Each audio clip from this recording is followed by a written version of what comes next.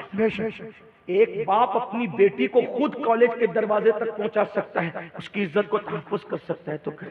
آج ہماری بیٹیاں غیروں کے رانوں پر ہاتھ رکھ کر کے مہندیاں لگا رہی شادی کے موقع پر، اور ہم نے اس کو فیشن کا نام دیا ہے۔ پاکستانی سیریلوں کے نام پہ منگنی کے موقع پر لڑکا لڑکی کو منگنی کے موقع پہ سونے کی انگوٹھی پہنا رہا ہے، یہ فیشن، لعنت ہو اسے پاکستانی سیریلوں پر۔ ہم کسی سیریل کے پابند نہیں ہیں، سیریلوں کے متعلق زندگی وہ گزارے جو لوگوں کے پاس رسول اللہ کا قانون نہیں ہے۔ ہم کسی سیریل پہ کیا زندگی گزاریں گے؟ ہمارے پاس رسول اللہ کی پاکیزہ زندگی موجود ہے، ہمارے پاس شریعت موجود ہے، اور اتنی خوبصورت حضور کی زندگی ہے، اتنی خوبصورت کسی کی نہیں۔ تیری سیرت، تیری صورت زمانے سے نرالی ہے، تیری ہر ادا پیارے دلیل بے مثال۔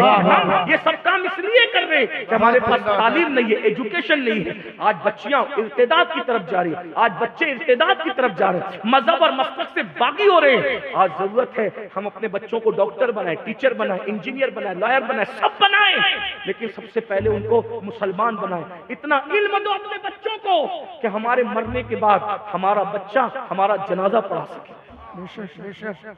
جب بچہ پیدا ہوا ہم بچے کے کان میں اذان دینے کے قابل نہیں تھے، اور جب ہم مر گئے تو ہمارے بچہ ہمارا جنازہ پڑھانے کے قابل نہ رہا۔ کیا دیا، کیا لے کر آئے تھے، کیا لے کر گئے؟ اب باپ کی اذان کان میں نصیب نہ ہوئی اور بیٹے کا جنازہ نصیب نہ ہو سکا، یہی ہے۔ اس لیے آج دارالعلوم کا جلسہ ہے، میری گزارش ہے جو کچھ آج سے پہلے ہوا توبہ کرو، اپنے نبی کو مناؤ، حضور سے کہو یا رسول اللہ ہم سے بھول ہوئی، ہم نے آپ کا بہت دل دکھایا نا۔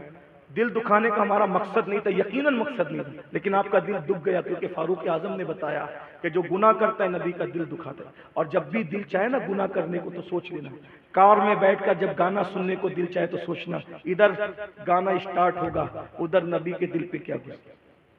کسی عورت پر جب بد نظری کرنے کو دل چاہے تو سوچ لینا ادھر میں بد نظری کروں گا، ادھر حضور کے دل پہ کیا گزرے۔ جب جوا کھیلنے کو دل چاہے، وہ جوا جس کے بارے میں امام غزالی کہتے ہیں جو جوا کھیلتا ہے قیامت کے دن اس کا ہاتھ سور کے خون میں رنگا ہوا ہوگا، خنزیر کے خون میں رنگا ہوا ہوگا۔ امام غزالی لکھتے ہیں جو موبائل پر کوئی دبئی میں بیٹھ کے، کوئی کلکتہ میں بیٹھ کے، کوئی بمبئی میں بیٹھ کے نیٹ پہ کنیکٹ ہو کر کے جو موبائل پہ گیم جو جوا کھیلتے ہو، قیامت کے دن تیار رہو، سور کے خون میں ہاتھ رنگا ہوگا۔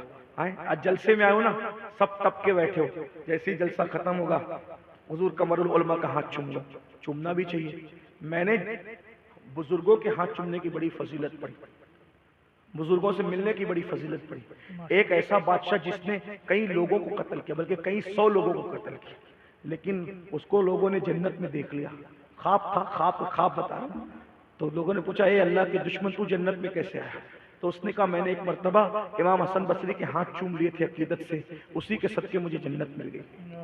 یہ بات بھی ہے، قمر العلماء کا ہاتھ چوم، ان کے شہزادے اور بھی علماء سنا ہے، مفتی شیر بہار کے شہزادگان بھی موجود ہے آئے ہوئے، اور بھی لوگ موجود ہیں، تو سب کے ہاتھ چومنے کی آپ کوشش کریں گے، اچھی بات ہے۔ لیکن ایک بات کہتا ہوں، جلسے میں تو علماء ہیں، جلسے میں علماء ہیں، لیکن قیامت میں ایسا جلسہ ہے جس میں علماء نہیں ہے، صرف جانے علماء ہے، مصطفیٰ جانے، اور آقا قیامت میں اپنی امت سے مصافحہ کریں گے، یہ بھی قیامت ہے، قیامت میں یہ بھی حضور اپنی امت سے مصافحہ کریں۔ اب سوچو جنہوں نے جوا کھیلا ہوگا، ان کے ہاتھ سور کے خون میں رنگے ہوں گے، تو کیا سور کے خون کے ہاتھ بھرے لے کر کے وہ حضور سے مصافحہ کر سکے گا؟ توبہ کر، توبہ ہمارے مذہب میں وہ ہے التائب من الذنب کمن لا ذنب لہ، گناہ سے توبہ کرنے والا ایسے ہے جیسے اس نے گناہ کیا ہے۔ توبہ کر، سیدی محبوب الہی کہتے ہیں متقی کا نام اعمال اور توبہ کرنے والے کا نام اعمال دونوں اکول ہوتا ہے۔ متقی کے نام اعمال میں کوئی گناہ نہیں ہوتا اور توبہ کرنے والے کے نام اعمال میں کوئی گناہ نہیں ہوتا۔ کیوں نہیں ہوتا؟ متقی کے نام اعمال میں گناہ اس لیے نہیں ہوتا کہ اس نے گناہ کیا نہیں، اور توبہ کرنے والے کے نام اعمال میں گناہ اس لیے نہیں ہوتا کہ کیا تو تھا مگر توبہ کر لیا تو اللہ نے سب معاف کر دیا، سب ڈیلیٹ ہو گیا، ختم ہو گیا، پورا نام اعمال پاک و صاف ہو گیا۔ غور کیجئے، یہ توبہ ہے، اور توبہ کے لیے شرط کان کھینچنا نہیں، گال پیٹنا نہیں۔ توبہ کے لیے شرط کیا ہے؟ صدق دل سے اللہ کی بارگاہ میں شرمندہ ہو جانا، نادم ہو جانا، آج سے جو ہوگا معاف کر دے، آئندہ نہیں کروں گا۔ اور جب وعدہ کر لیا تو توبہ پہ قائم رہنا، کس طرح سے؟ جیسے بکری کے تھن سے جس سوراخ سے دودھ نکل کر دوبارہ اسی سوراخ سے داخل نہیں ہو سکتا، ایسے گناہ کے ماحول سے نکل کر دوبارہ گناہ کی طرف نہ لوٹو، اس کا نام توبہ ہے۔ جو ایسی توبہ کرتا ہے اللہ اس کو اپنا ولی بنا لیتا ہے۔ یہ ہے توبہ کی برکت۔ توبہ کرو، سچی توبہ کرو۔ اگر آپ کے تھکنے کا خوف نہ ہوتا تو میں توبہ کے بارے میں ایک روایت پڑھتا، لیکن بہت ٹائم ہو گیا اس لیے ابھی نہیں پڑھتا، میں بات اسی پہ اینڈ کر رہا ہوں۔ بہرحال جو ہوا سو ہوا، توبہ کرو، استغفار کرو، معافی طلب کر لو اللہ سے، حضور کو مناؤ، راضی کرو۔ اور ابھی تو 2 دن کے بعد شب برات بھی آنے والی ہے، توبہ کی رات، خوب توبہ کرو۔ بنی قلب کی بکریوں کی تعداد کے برابر لوگ بخشے جاتے ہیں، یعنی میں سمجھتا ہوں کہ سبھی مسلمان بخشے دیے جاتے ہیں، چند کے۔ ایک وہ نہیں بخشا جاتا جو ماں باپ کا نافرمان ہے، ایک وہ نہیں بخشا جاتا جو شراب پینے کا عادی ہے، ایک وہ نہیں بخشا جاتا جو لوگوں پہ جادو کرتا کراتا ہے، اور ایک وہ نہیں بخشا جاتا جو لوگوں کے لیے دل میں کینہ رکھتا ہے۔ اس لیے 4 میں سے جو بھی کام کرتے تھے پہلے معافی مفول کر لو، ماں باپ کو راضی کر لو، کوئی شراب پیتا ہو تو وہ چھوڑ دے، کسی پہ جادو کیا کرایا ہو تو اس سے توبہ کر لے، اور خاص طور پر اپنے دل سے کینہ نکال دو۔